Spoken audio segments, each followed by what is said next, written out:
Halo anak-anak semua, selamat pagi. Jumpa lagi dengan Bu Novi dalam pembelajaran matematika. Kalian sudah siap ya untuk belajar hari ini? Nah, untuk hari ini kalian sudah masuk pada bab yang kelima, yaitu kekongruenan dan kesebangunan. Untuk hari ini, kalian khusus belajar tentang konsep dari kekongruenan dan kesebangunan. Jangan lupa siapkan juga modul kalian ya. Baik, kita mulai saja pembelajaran kita hari ini. Selamat menyaksikan video pembelajaran dari saya dan selamat belajar. Anak-anak, coba kalian perhatikan gambar jembatan berikut ini. Kerangka pada jembatan dibuat dari baja yang sangat kuat. Untuk membentuk jembatan yang tegak dan kokoh, diperlukan perhitungan konstruksi yang akurat. Seperti kerangka jembatan ini, disusun dengan bentuk segitiga yang berukuran sama. Segitiga-segitiga yang membentuk jembatan tersebut dikatakan sebagai segitiga yang kongruen dan juga ada yang sebangun. Dapatkah kalian membayangkan jika segitiga penyusun jembatan tersebut mempunyai bentuk dan ukuran yang berbeda-beda? Tujuan dari pembelajaran kita hari ini adalah yang pertama, supaya kalian dapat mengidentifikasi dua bangun yang kongruen. Dan yang kedua, supaya kalian dapat mengidentifikasi dua bangun yang sebangun. Coba kalian perhatikan gambar berikut ini. Ini adalah gambar dari dua mobil yang kongruen. Ini adalah gambar dari dua mobil yang tidak kongruen. Berikutnya adalah dua gambar kursi yang kongruen. Dan ini adalah dua gambar kursi yang tidak kongruen. Bagaimana kalian dapat mengidentifikasi dua bangun datar dikatakan kongruen? Nah, coba kalian perhatikan, ini adalah contoh dari dua bangun persegi panjang yang kongruen. Dan ini adalah contoh dari dua bangun segi empat yang tidak kongruen. Mengapa demikian? Karena pada bangun yang kongruen, jika kedua bangun tersebut ditumpuk, sisi-sisinya bersesuaian, maka kedua bangun tersebut akan benar-benar saling menutupi. Tetapi, pada bangun yang tidak kongruen, jika kedua bangun itu ditumpuk, tidak akan tepat untuk saling menutupi. Dua bangun yang mempunyai bentuk dan ukuran yang sama dinamakan kongruen. Nah, syarat dari dua bangun datar yang kongruen itu adalah sudut-sudutnya yang bersesuaian sama besar dan sisi-sisi yang bersesuaian sama panjang. Kongruen dilambangkan dengan lambang seperti ini. Sampai di sini, apakah kalian memahami apa itu kekongruenan? Kita lanjutkan dengan syarat dua segitiga yang kongruen. Coba kalian perhatikan gambar berikut ini, yaitu dua segitiga ABC dan PQR. Nah, dari gambar ini terlihat dengan jelas bahwa panjang sisi AB itu sama dengan panjang sisi PQ. Panjang sisi BC sama dengan panjang sisi PR. Dan panjang sisi AC sama dengan panjang sisi QR. Syarat yang pertama untuk dua segitiga yang kongruen itu adalah ketiga pasang sisi yang bersesuaian itu sama panjang, atau biasa disingkat SSS. Sampai di sini bisa dimengerti anak-anak? Kita lanjutkan gambar yang kedua, yaitu segitiga ABC dan segitiga DEF. Nah, dari dua gambar segitiga ini diketahui bahwa panjang sisi AC itu sama dengan panjang sisi DF. Besar sudut CAB sama dengan besar sudut FDE. Atau bisa disebut juga besar sudut A sama dengan besar sudut D. Kemudian, panjang sisi AB sama dengan panjang sisi DE. Syarat yang kedua, untuk segitiga yang kongruen itu adalah kedua pasang sisi yang bersesuaian sama panjang dan sepasang sudut yang diapit itu sama besar. Atau bisa disingkat SSDS. Bisa dipahami anak-anak? Gambar yang ketiga yaitu segitiga ABC dan segitiga PQR. Nah, dari sini juga diketahui bahwa sudut CAB sama dengan sudut RQP atau besar sudut A sama dengan besar sudut Q. Kemudian panjang sisi AB itu sama dengan panjang sisi QP. Dan besar sudut ABC itu sama dengan besar sudut QPR. Atau bisa disebut juga besar sudut B itu sama dengan besar sudut P. Nah, syarat yang ketiga untuk dua segitiga yang kongruen itu adalah kedua pasang sudut yang bersesuaian itu sama besar dan sisi yang menghubungkan kedua sudut tersebut sama panjang. Atau disingkat SDSSD. Bisa dipahami ya? Kita lanjutkan gambar yang keempat. Nah, dari gambar keempat ini, yaitu segitiga ABC dan juga segitiga DEF, di sini diketahui bahwa dari gambar ini, sudut ACB atau sudut C besarnya sama dengan sudut F, atau juga bisa disebut sudut DFE. Kemudian, besar sudut A itu sama dengan besar sudut D. Dan panjang sisi AB itu sama dengan panjang sisi DE. Nah, syarat yang keempat untuk dua bangun segitiga yang kongruen adalah dua pasang sudut yang bersesuaian sama besar dan sepasang sisi yang bersesuaian sama panjang. Atau bisa disingkat SDSDS atau SSDSD. Sampai di sini untuk syarat dua segitiga yang kongruen bisa dipahami anak-anak? Kita lihat contohnya ya, kalian juga bisa perhatikan modul kalian.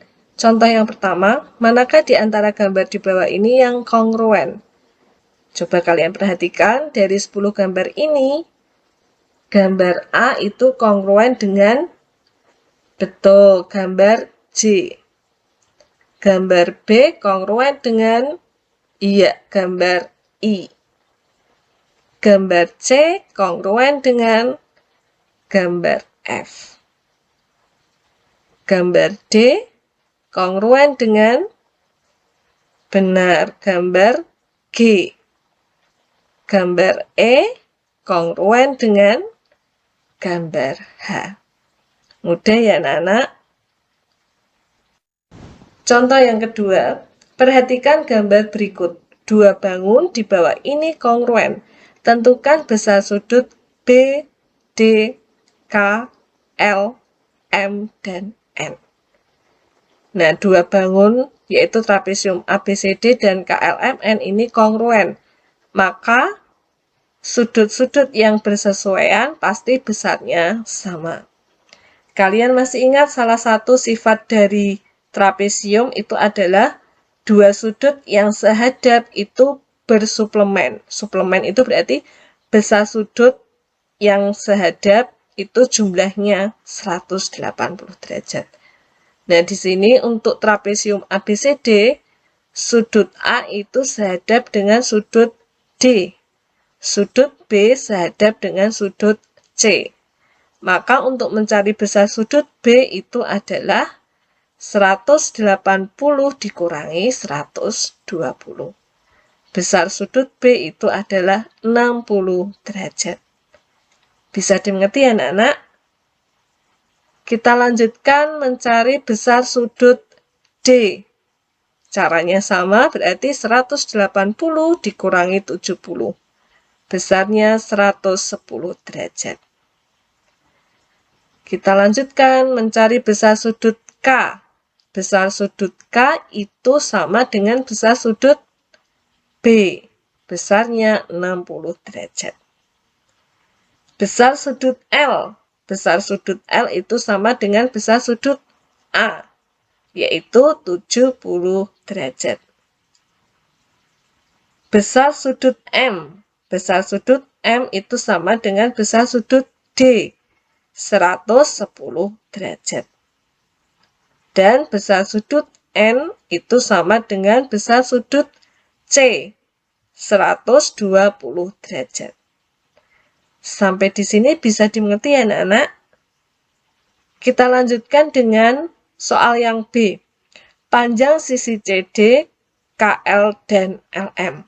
Nah, di sini pada gambar panjang sisi CD itu sama dengan panjang sisi NM, yaitu 9 cm.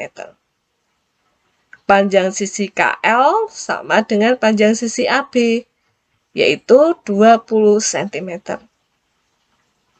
Panjang sisi LM sama dengan panjang sisi AD, 8 cm. Bisa dipahami ya anak-anak?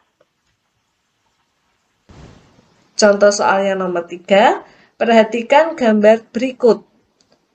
Buktikan bahwa segitiga ACD dan segitiga BCD itu kongruen. Nah, dari gambar ini sudah terlihat ya bahwa panjang sisi AC itu sama dengan panjang sisi BC. Sudah diketahui. Kemudian, panjang sisi AD juga sama dengan panjang sisi DB. Nah, satu lagi ini kira-kira apa anak-anak? Yang diketahui dari gambar ini adalah sisi CD. Nah, untuk segitiga ACD, sisi CD itu sama dengan sisi CD juga pada segitiga BCD. Ini dinamakan saling berhimpit. Jadi panjang sisi CD itu sama dengan panjang sisi CD. Nah, dari ketiga sisi yang diketahui, maka segitiga ACD itu pasti kongruen dengan segitiga BCD. Karena apa? Ketiga sisi yang bersesuaian itu sama panjang. Atau syaratnya yang diketahui adalah SSS. Sehingga segitiga ACD itu kongruen dengan segitiga BCD. Bagaimana anak-anak? Bisa dipahami ya? Baik anak-anak, kita lanjutkan dengan materi kesebangunan.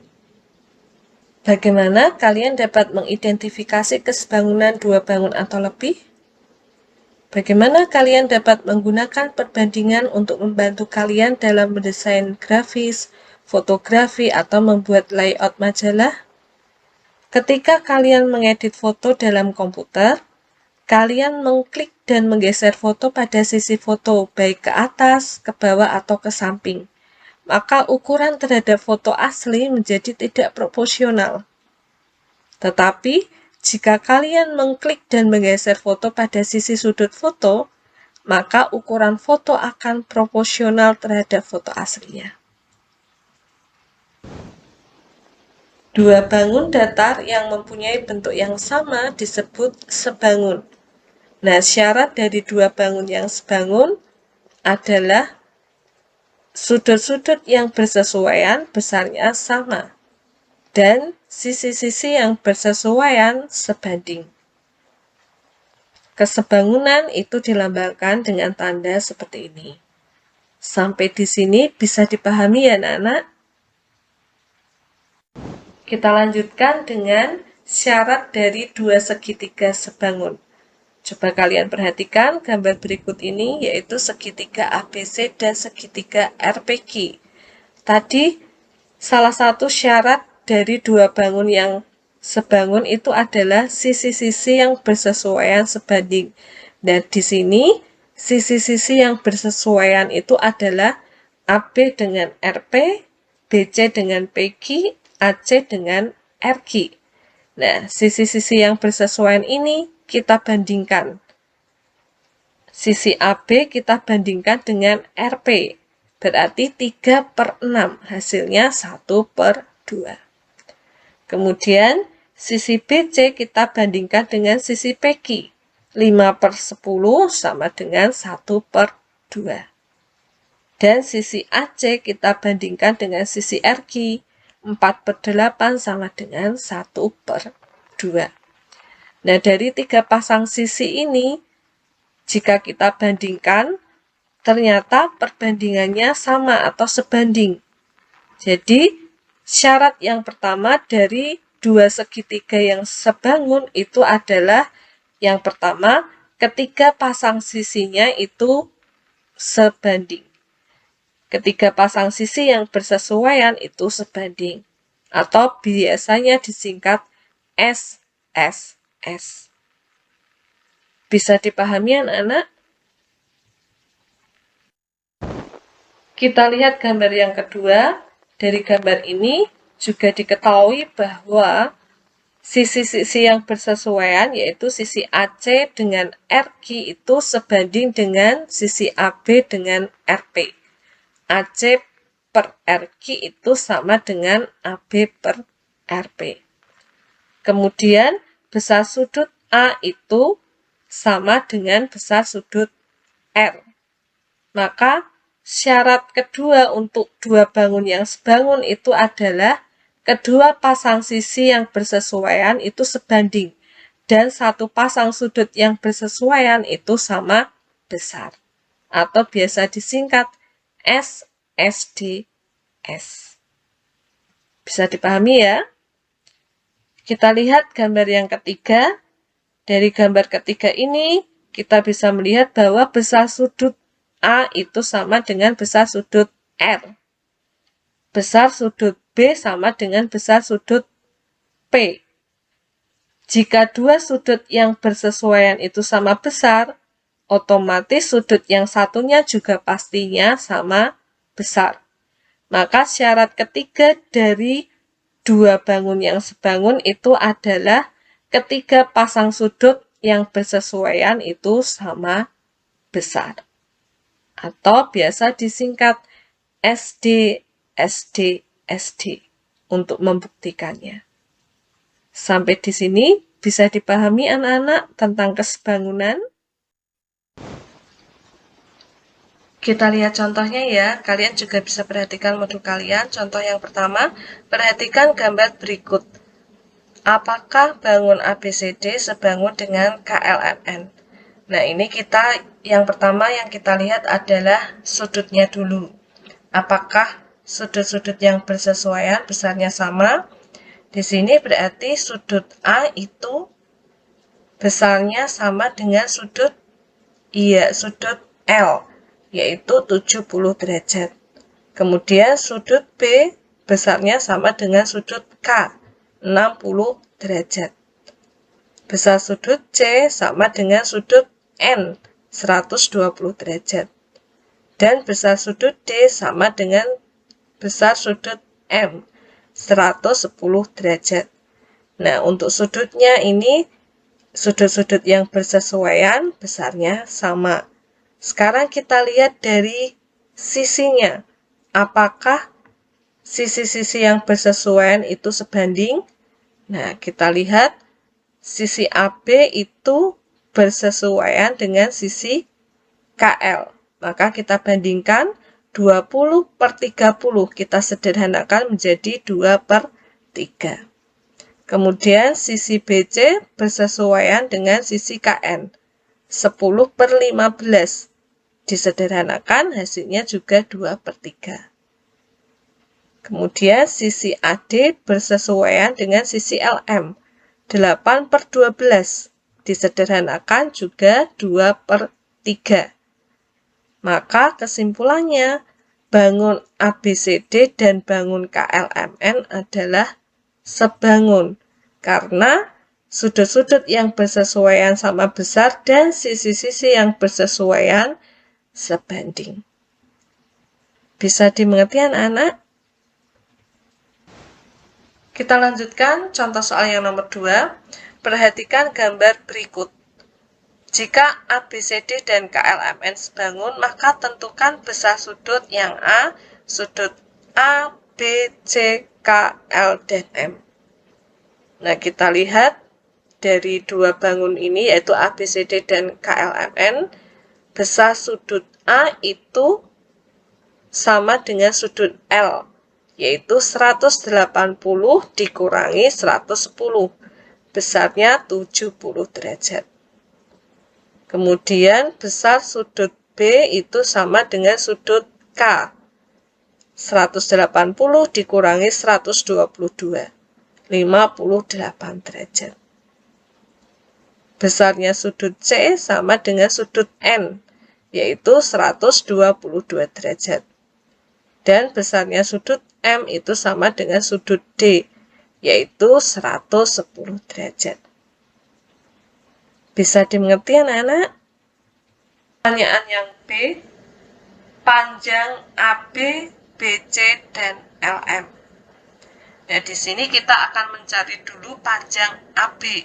Nah, panjang AB ini bersesuaian dengan panjang KL. Jadi, bisa kita tuliskan AB per KL. Kemudian, kita cari satu pasang sisi bersesuaian yang sudah diketahui. Dua-duanya. Di sini yang sudah diketahui, sisi yang bersesuaian adalah DC dan NM. Nah, maka kita bisa membandingkan AB per KL sama dengan CD per MN. Ya, jadi yang ditanya itu panjang AB, maka kita bandingkan dengan panjang sisi yang bersesuaian dengan AB, yaitu KL. Kemudian, kita bandingkan lagi dengan sisi bersesuaian yang sudah diketahui keduanya. Di sini panjang sisi CD dan sisi NM atau MN yang sudah diketahui, maka kita bisa membandingkannya. Sampai di sini bisa dimengerti ya. Kita masukkan yang diketahui, berarti yang ditanya AB per 12 sama dengan 6 per 9. Nah, ini mencari AB-nya berarti 12 dikalikan 6, kemudian dibagi 9. Atau bisa juga dikalikan silang, sama saja ya. Berarti panjang AB itu adalah 8 cm. Bisa dipahami anak-anak? Baik. Kita lanjutkan mencari panjang BC. Sama ya, berarti panjang BC itu bersesuaian dengan panjang sisi KN. Maka BC per KN. Kita bandingkan juga dengan sisi CD dan MN. Berarti BC per KN sama dengan CD per MN. Kita masukkan bilangannya, berarti BC per 7,5 sama dengan 6 per 9. BC sama dengan 6 dikalikan 7,5 dibagi 9. Hasilnya adalah 5 cm. Kita lanjutkan mencari panjang sisi LM. Panjang sisi LM itu bersesuaian dengan sisi AD. Maka kita bandingkan LM per AD sama dengan, sama ya, berarti MN-nya dulu yang di atas. Ya, karena LM-nya itu di atas, maka MN-nya juga di atas. LM per AD sama dengan MN per CD. Jangan sampai kebalik. Kita masukkan berarti LM per 4 sama dengan 9 per 6. LM-nya 9 dikali 4, hasilnya dibagi 6, yaitu 6 cm. Bagaimana anak-anak? Sampai di sini apakah bisa dipahami untuk contoh-contoh dari kesebaran? Baik anak-anak, saya rasa pembelajaran kita hari ini sampai di sini dulu.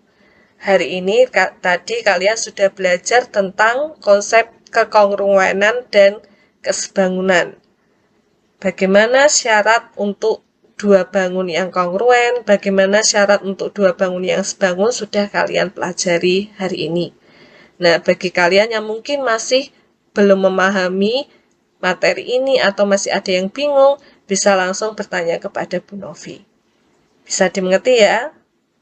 Nah, setelah kalian belajar tentang materi ini, kalian seperti biasa nanti mengerjakan tugas yang ada di Google Classroom. Kerjakan dengan baik dan dikumpulkan tepat waktu. Nah, untuk pembelajaran minggu depan, kalian akan belajar tentang penerapan kekongruenan dan kesebangunan. Sampai jumpa di pembelajaran berikutnya. Tetap semangat, selalu ceria. Tuhan Yesus memberkati kalian semua. Ingat, patuhi dan jadikan kebiasaan.